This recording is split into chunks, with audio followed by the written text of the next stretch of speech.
Hey everyone, this is Teresa Hegel, Executive Editor of Special Projects and Sustainability at ASI. And this is Cassie Green, Content Director of Apparelist and Editor at Printing United Alliance. And you're listening to Branding Together, a new adventure into the converging worlds of print and promo. We're here to bring you an engaging monthly discussion that dissects just how closely each of these industries align. Whether you're a promotional products distributor, commercial printer, apparel decorator, or a little bit of everything, our topics and guests will bring the ultimate crossover conversation. When you're ready to bring your business to the next level, get lost in this month's episode, which is set to happen in 3, 2, 1. Hi everyone, welcome to a brand new year of Branding Together. I'm so excited to start 2026 off strong. So we have a really special episode lined up today. We're going to share some details about a project that Cassie and I have kind of been cooking up over the last few months. And our guest today, Jeremy Murillo of apparel supplier Stanley, Stella, was a really big part of getting the project to the finish line. But first, let's kind of start out with our usual headlines. Oh my gosh, 2026, here we are. And it's been a year of us doing this podcast, and I can't even believe it. Because it is the start of a year and people may have been in and out during the holidays, some of my headlines might be a little bit like end of 2025, beginning of 26, but they're more reminders. So that's the approach we're taking. So my first headline, Teresa, I want to share is that Printing United Alliance celebrated a year of major advocacy wins. So again, at the very end of 2025, Alliance announced that it was a year of meaningful achievements, fueled by expanding not only the membership community and the strength of that whole, the association, but also the advocacy program, which I think is something sometimes people forget that we do. So the Alliance has championed and worked diligently to identify, provide insight and comments on, and help secure several major legislative victories, which I think is a big deal in the printing industry. So at the federal level, we really helped, share meaningful and good support on tax relief for Main Street businesses, which, as we all know, includes print service providers and probably a lot of promo people too. Yeah. And so, working on that federal legislative side is really important. And I think that advocating for things like that really helps our industry thrive. But it's not just on the federal level, it's on the state level as well. And so there were really some key things in 2025, particularly in New Jersey, New York, Ohio, and California, that we really worked hard on lobbying in terms of like laws and things like that. Lots going on in that article. Definitely encourage everybody to check it out, but it is something, a big headline. I just don't think a lot of people know about our advocacy efforts, so I wanted to share that. Yeah, no, I think that's really important for people to know about, because you guys are working on their behalf without maybe them even realizing it. So it's definitely worth keeping an eye on. Yeah, what you got? So again, like you said, some of these are going to be maybe a little bit older now, but I think still relevant. So not too long ago, we did a large article about the retail market has been shifting its promo spend because of things like layoffs and other struggles. So basically the gist of the story, it's got some good like data and charts and numbers for you to look at. But the gist is that retailers have been trying to maximize their spend among tough economic conditions.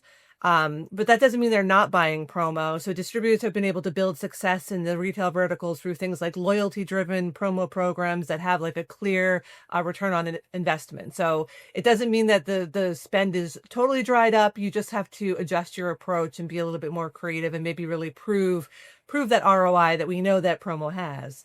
So it is an interesting story to kind of keep an eye on one of the bigger markets in promo and how it's shifting a little. I think that's the exact right term to use, is shifting. Not getting worse, nothing like that. Just it's shifting the mindset. Right. And maybe being a little more competitive, having a more competitive advantage. So right. Absolutely. What's your other headline? My other headline, and we all knew I was going to do this. It's sustainability focused, sort of. Had to do it though, right? Because Teresa and I are the sustainability queens here. So it was again a headline that dropped right at the end of 2025, and that's Ryonet becomes an exclusive distributor of the Screen Algae ink. So there's a couple really cool things about this headline that get me excited. First and foremost, the main headline, Ryonet is now the exclusive North American distributor for Living Ink's Screen Algae Ink, which is a black ink made from algae waste. So it's a more sustainable option, a more earth-friendly option. It replaces petroleum-based pigments with algae black, which is a renewable pigment, and it's water-based, non-PVC, free of PFAS. It is also it's available in two colors, but both are Ecotech Eco Passport certified, SIPSA compliant, made in the USA. And I know they're made in the USA because they're based here in Colorado with me, and I have visited their facility, and it's really cool. So as we continue to march toward doing better for the earth, this is one of those things that I get really excited about. So wanted to make sure everybody saw that headline. Yeah, I love that. I love that story. I love that it's getting more kind of play in the industry, and that like one of our, well-known kind of mainstream suppliers of ink is kind of um signing on onto this more sustainable thing. So hopefully more and more people in the industry will learn about that product and use it, and it'll just become like the normal thing to do. Right? You never know. All we can do is continue on the journey, right? Absolutely. So What is the my headline? other headline is actually from our print and promo marketing brand. Um, and it's also related to sustainability. And I thought it was just kind of an interesting one to share, which I think has, value for our listeners, but also the printing market. So this is about Baby Bell phasing out plastic packaging in favor of paper for a more eco-conscious unboxing experience. So everyone knows that those little red like cheese wheels from Baby Bell, they're replacing the plastic film wrappers with paper, and aiming to save about 850 tons of plastic and 2,500 tons of carbon dioxide annually across global plants. Um, so, it's basically a part of their larger plan to reduce packaging across all products. But I love to see, people getting not necessarily creative, but just like taking a chance to get rid of plastic where they can. And if they can come up with like food safe and protective like paper options that are going to be better for the environment, I think that's a really good thing. So I just wanted to highlight that story. 100%. I love this article. Well, not only because I do love Baby Bell cheese, um, because it's like super cute, right? And delicious, but like the packaging aspect is maybe something that we don't talk a lot about on this podcast. And I think bringing to light the fact that it is a huge part of the printing industry, but there are also companies who are trying to create more food safe, more sustainable packaging. And then also on like the branding side, like this helps tell Baby Bell's story. So Yeah. Yeah. nice It little works. Yeah. tie-in.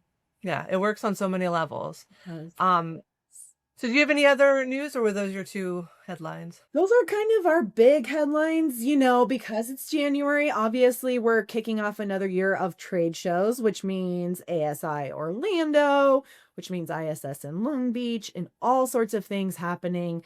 So I'm sure there are lots of things happening in the industry that we will talk about and see on site at those shows. But hopefully, anybody listening to this episode can just connect with us in person or at the shows or whatever and share their Yeah. industry news. Yeah. Absolutely. All right. Well, before we have our guest on, I wanted to take a couple of minutes. Perhaps you guys have already noticed that Cassie and I are wearing different versions of the Branding Together logo on merch. And you might have some questions and we might have some answers. But basically, I wanted to talk about this idea I had. It was, I think, last summer or this summer, or I don't know, 6 months ago, whenever it was. I had an idea. I was taking a walk. I was like, oh, wouldn't it be cool if we usually do it in Counselor Magazine? We usually do a photo shoot. And I'm usually the one that's coming up with the ideas. Like in January's, the winter issue of 2025, We did like a sustainable fashion shoot, and that was a lot of fun. I was like, okay, got to do something different this year, or yeah, this year, 2026. What am I going to do? So I was like, well, we've been doing this podcast. Podcasts need merch.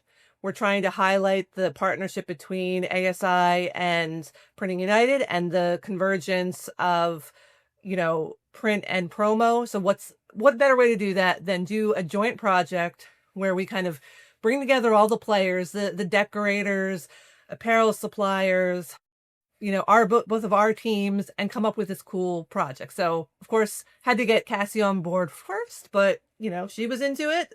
So basically you guys will see in the January issue of Counselor magazine, we have a whole photo shoot featuring 6 different interpretations of the logo. Each one, there'll be, what is there? There's embroidery, screen printing, DTF, DTG, heat transfer, and dye sublimation. Think I got them all? You got them all. Way to Okay. And we're going to be wearing the clothes throughout the year. We even have some hats. We're not wearing a hat today, but all of the apparel was from Stanley Stella, and all the hats were from Atlantis Headwear. And then we worked with different decorators throughout the industry to come up. We gave them kind of creative license, take our logo, come up with something cool. And they didn't disappoint. They came up with so many different ways to interpret the same logo, which I think is super cool. Oh my gosh. And it was not hard to get on board with this project, by the way. I thought it was a fantastic idea. What better way to demonstrate the convergence between our two industries than to come up with this whole package of, content that demonstrates exactly how closely the print and promo space touch each other, especially like in apparel, right? But for anyone who is, listening to this podcast instead of watching the video version, it is pretty cool to see what everybody came up with. So I highly encourage you to take a moment, pause, watch the video version, because as you can see with Teresa and my hoodies that we're wearing today, Teresa's shows the embroidery approach, but mine shows like the screen printing approach.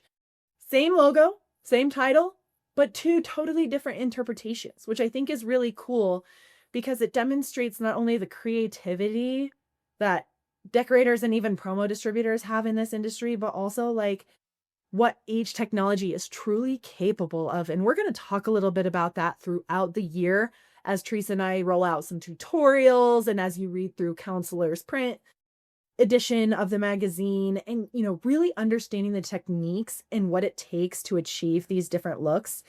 And as we talk to the decorators themselves, who are also, have shared their wisdom and insight, it's pretty cool to see how this came to fruition.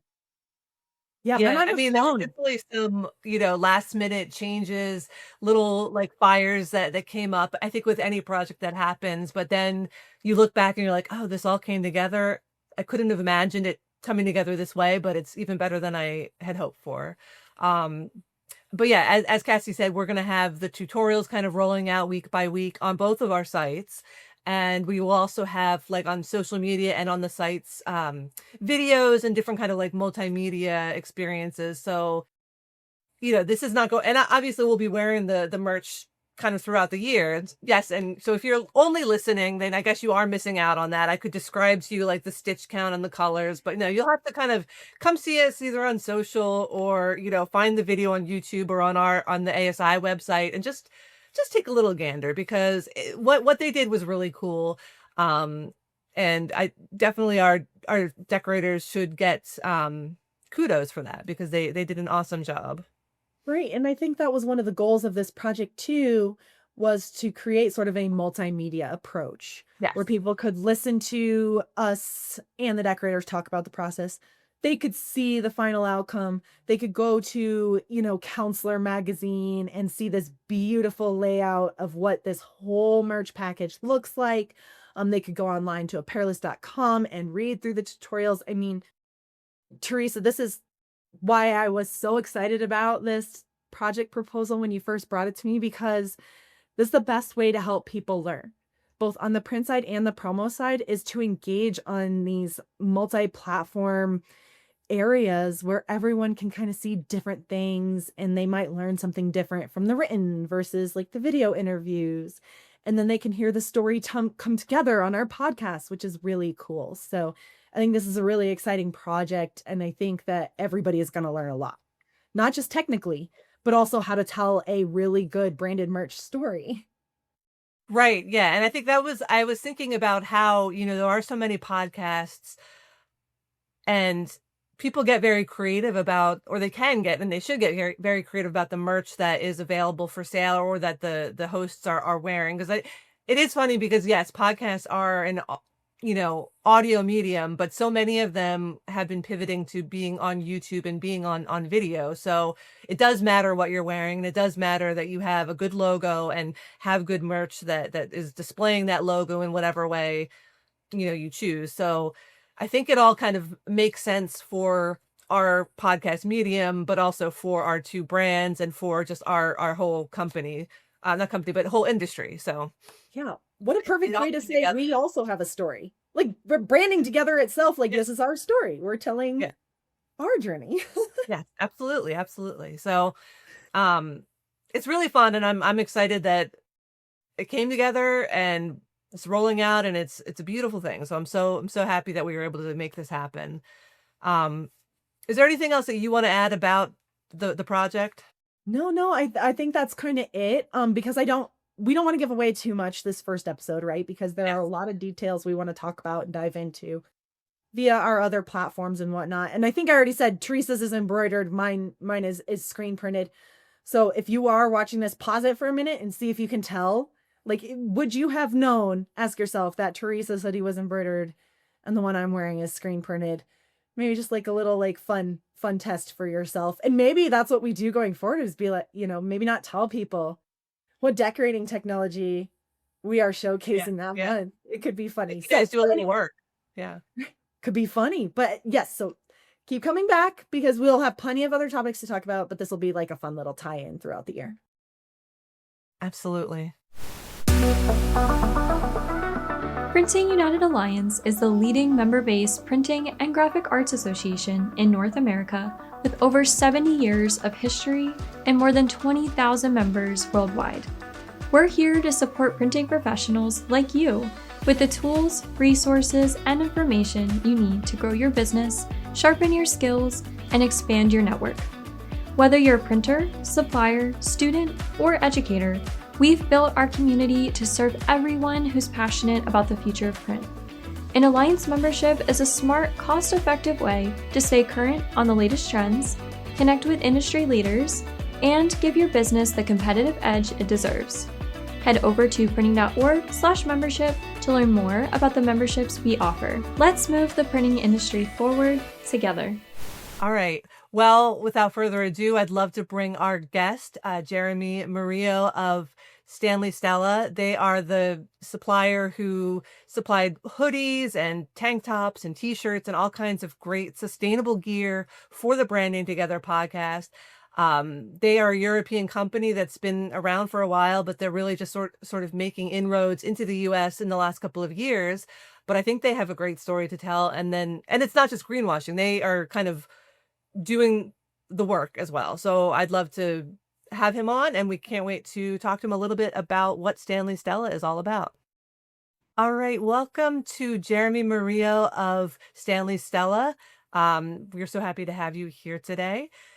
I wanted to start out by just having you tell us a little bit about yourself. Kind of how long have you been with Stanley Stella? Where were you before? Like, what is your background? No, definitely appreciate you for having us on. Yeah, so I've been kind of in the supply chain industry for about 15, 16 years now, working on the blanket apparel side. My career kind of started with All Style Apparel back in its heyday from like 2010 when we were located in Anaheim, California. It was a great time to be there. It was kind of the go-to shirt of the region, if you will. And so a lot of cool brands were kind of using it for their programs and things like that. So I got a lot of great exposure in that sense, working as a customer service rep and inside sales.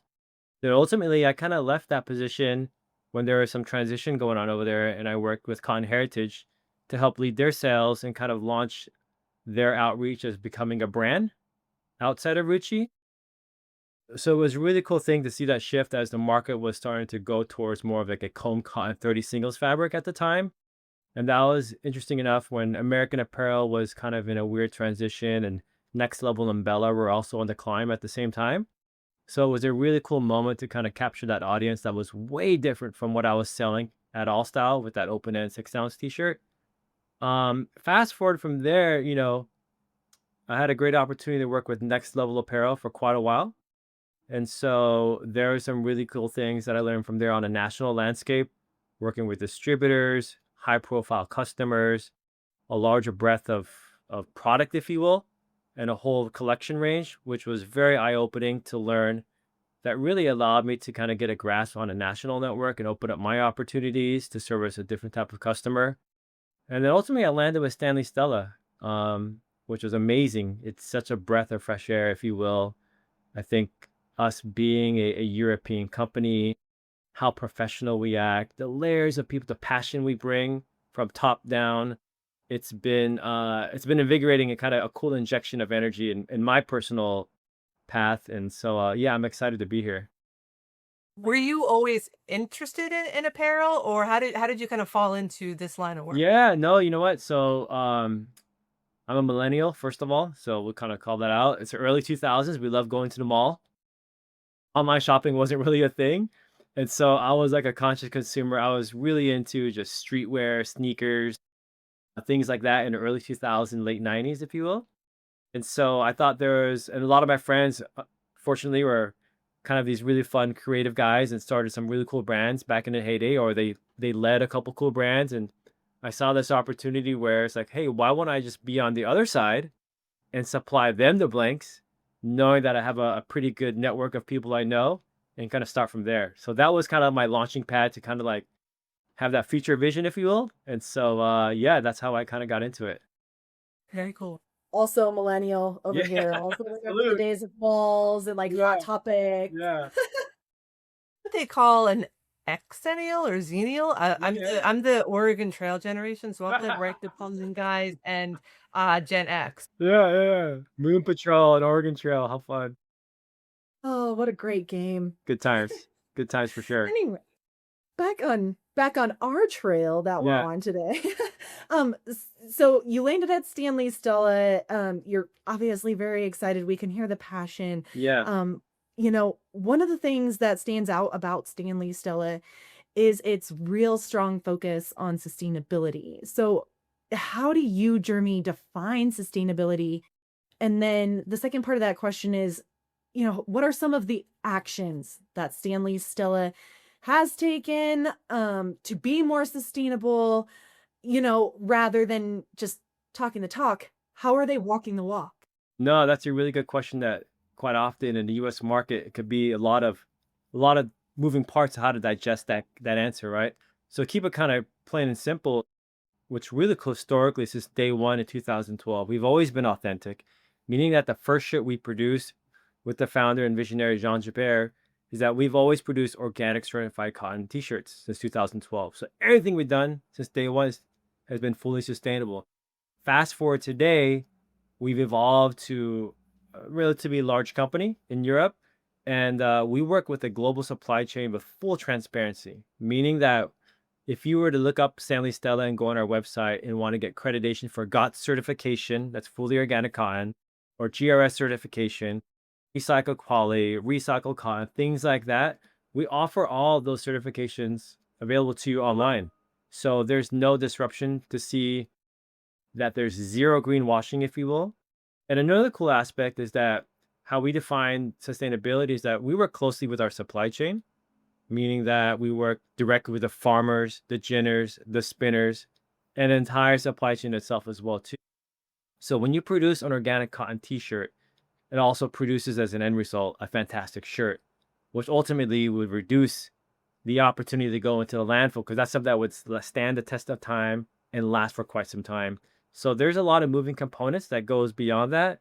But I think ultimately what defines is our supply chain transparency, the GOTS certification, and the fact that we supply and produce such a great garment.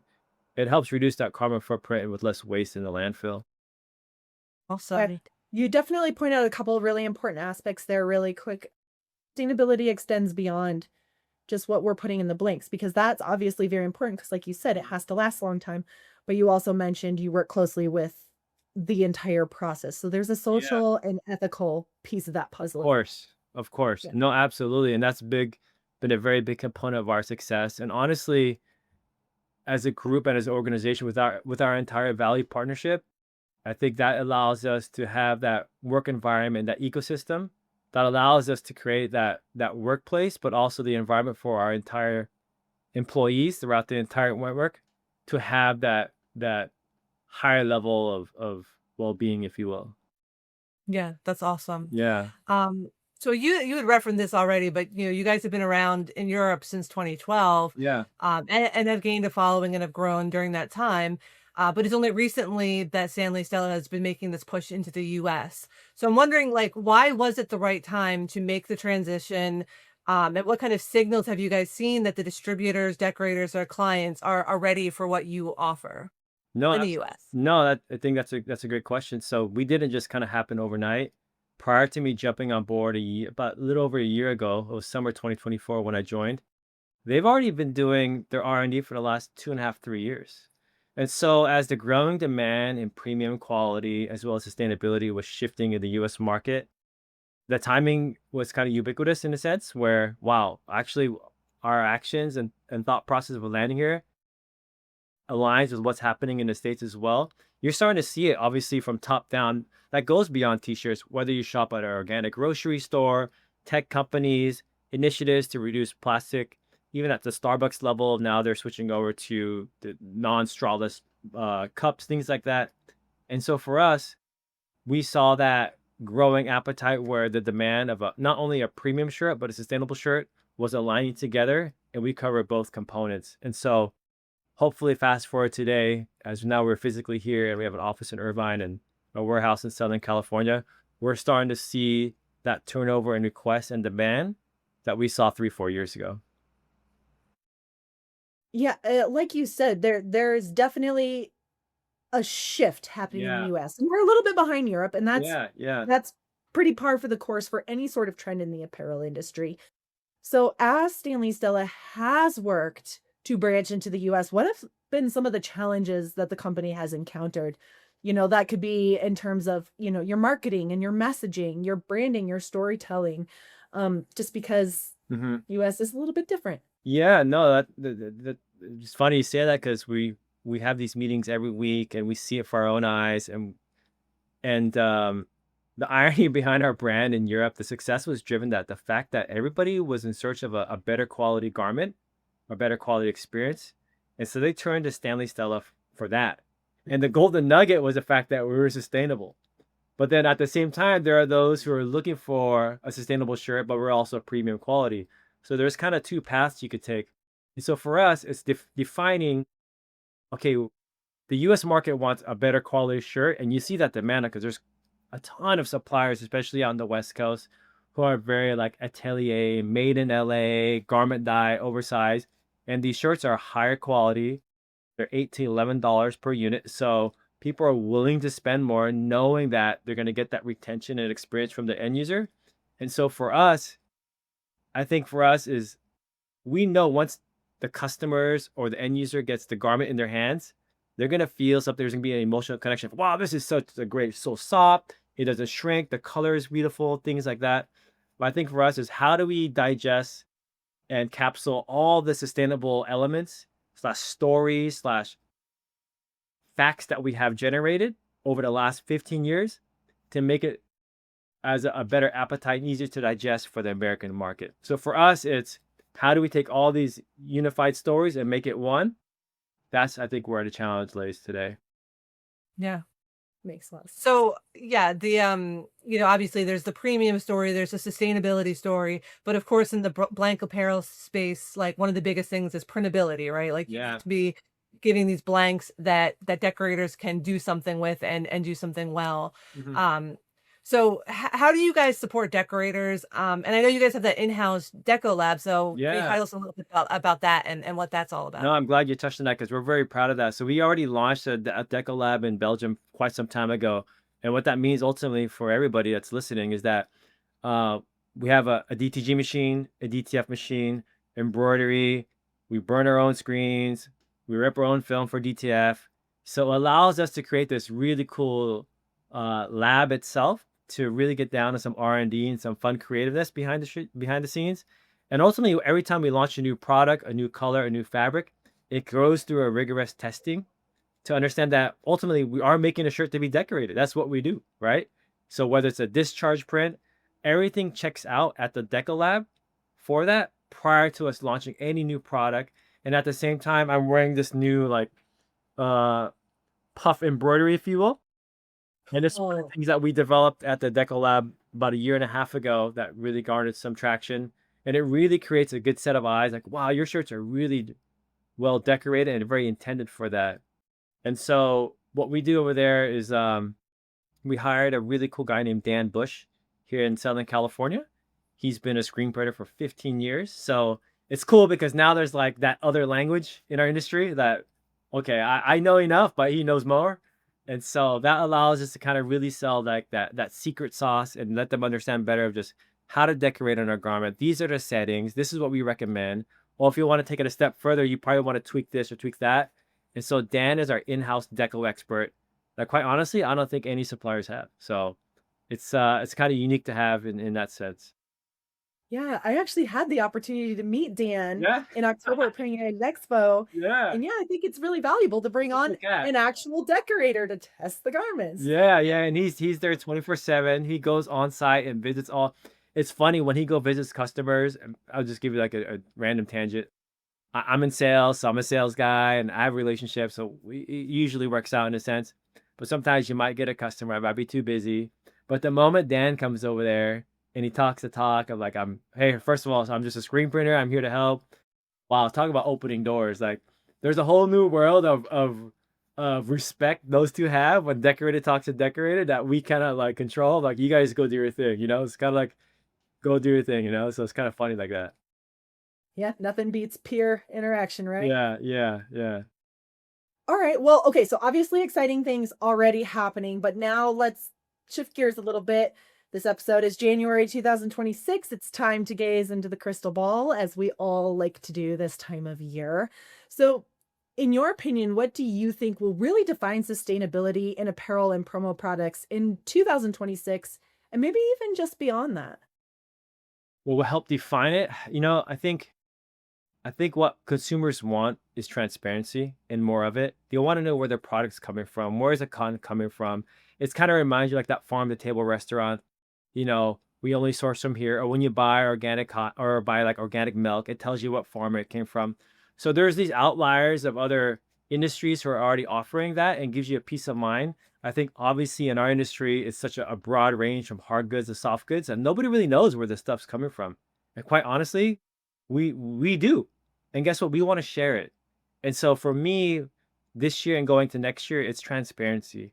I think people want to understand what's up with your supply chain. We're working right now with a couple high profile customers who are really calling that out, like really digging into the weeds, if you will. And for us, no problem. Here you go. Like, we're connecting with all the right people. We have nothing to hide. I think more of that's going to occur as sustainability grows in the United States. And I think ultimately also kind of future vision, what we see and what I see is that beyond the fact that we use recycled cotton, recycled poly, I think recycled garments or recycled cotton pre-consumer is going to be a pivotal thing coming towards the end of the year and going into next year that also still utilize the organic cotton. It's more of especially in the States where it's more like a tangible thing you could see. Like, oh, if I take a shirt in and they regenerate, it becomes yarn, yada, yada. It's like, wow, I could see it physically in my own eyes as an average consumer. I believe that's going to be in the forefront of the end of next year and going into the year after that as well, too. Yeah, more like the circular economy Full is really circular. Yeah, absolutely. because it's like it's one of those things that we all know that term because we're immersed in sustainability, but the average consumer doesn't. But I think they are starting, more and more people are starting to understand what that means, even if they don't have the terminology It's yet. very relatable, right? It's like, when there was thrift shops around, you go there, you buy an old shirt. That was kind of cool. You discovered this new thing. It's all beat up. It's pretty rad. So now it's like, oh, you take it a step further, that old shirt becomes a new shirt. Like, literally, that's just what it is, right? The the formula is pretty simple. And so I believe that that direction is going to be very huge in the United States as well too. And we actually do that now in Europe. So we certainly see that uptick happening in the States. Very cool. Love it. All right, Jeremy, this has been really great so far. Yeah. But before we let you go, we always have to do a fun question. It's just we don't let people leave. I'm ready for that. What's going on? Okay, so what topic could you have an unofficial PhD in? So in other words, it's one subject that's not related to work that you could and would give a 5-minute like mini lecture on with no prep. Okay, so I used to be very into like saltwater fish aquariums. Okay. Like, whether it's like corals and fish, LP, like different just stuff. If you're into fish, saltwater aquariums, that was my thing for like a good 5-7 years. A lot of investment, a lot of time, a lot of just peering into the aquarium, watching your frags grow, and the right temperature, the right salinity, the right halogen lights. There's so many different setups you could do depending on what the environment you want to create. I'd probably geek out in a session and go do that if somebody asked me to talk about it in a quick blurb. Obviously, technology is advanced, 15 years later. But I think at a core, fish are still fish, coral is still coral, and there's certain ways you need to have that set up. So I'd probably geek out on that for a little bit if somebody talked about it. I love that. Awesome. And you know what? Maybe there is like a saltwater aquarium podcast that's going to have you as a guest now that they hear this. The most random thing, just like, hey, there you go. I love that. So we always have that fun question because I Yeah. never I always learn something really cool about our guest. Yeah, because of yeah, it. yeah. No, I appreciate it. All right. All right. Well, Jeremy, thank you so much. This was a great conversation. We were so happy to have you on. No, absolutely. Thank you all, and I definitely appreciate it. All right. Well, that was such a great interview. I'm glad that we were able to talk to Jeremy today. But before we wrap up, we're going to play a game as we like to do. This one I'm calling Cozy or Cold. So this is a quick game to kind of help us stay warm and toasty during these icy winter days. I mean, of course, I don't know, you guys may be listening from Arizona or something, so maybe you already are too hot, but where I am in Pennsylvania, it's cold. And I don't know, Colorado is sometimes pretty cold too, right? It can depend, right? We will have days in the winter that are almost 70 and days in the winter that are -10. So you never know. But we're going to go with the premise that we need to be nice and toasty and warm right. on these winter days. So the premise is simple. Cassie and I are each going to share 5 activities or fashion choices or product ideas or whatever. It's a range of things. And we basically just have to give our quick gut reaction on whether these things make us feel cozy or leave us cold. Easy peasy, right? Yeah, sure. Yeah. All right. Easy peasy. All right. All right. We're going to go back and forth. So I'll start with my first one. Number 1, writing or editing on deadline by candle or firelight. I'm saying cold only because you said on deadline. Like anytime I hear the words on deadline, I'm like, bleh. Yeah. I'm going to say cold too, because it's like, oh, the firelight, the candle, that sounds so nice, but you're really just working too hard and stressed out. So that's Right. not fun. Agreed. All right. My first one is kind of along the same lines as yours. Working from a cafe on a snowy morning. I think cozy. From a cafe, yeah, as long as you can get back home afterwards. That was my one thought. Yeah, I don't- yeah. It's terrible weather and traffic and people are crazy. As long as you have nowhere to be, like if you could just kind of hunker down there and stay in the coziness, get like a top off on your coffee like every few minutes, then it'd probably be okay. Good point. All right. Here's my next one. This is more, I guess, of a fashion choice that's kind of promo centric. So tote bags with long over the shoulder straps. Cozy. I Cozy. love the long over the shoulder straps. It's what I prefer. So cozy. Yeah, I like to be able to wear it like a purse. Yes, thank you. It feels like it's not going to fall off and like I'm not constantly like doing like the shoulder thrust to keep Yes. the tote bag on my shoulder. Yes, cozy for sure. All right. Second one for me, digital planners versus paper planners for the new year. Cold. I mean, even though I don't really use a paper planner, but I get very confused with my digital planner sometimes. I had a hunch you might say cold on that one. We've talked about the planner and the paper and the writing before. What about you? Definitely cold. I love my written paper planner. All right, so my next one is rewatching a show that you've already seen twice. Cozy. I'm a creature of habit, baby. Definitely cozy, and there's certain shows that you want to watch in different seasons. Like Gilmore Girls is great for the fall and winter time.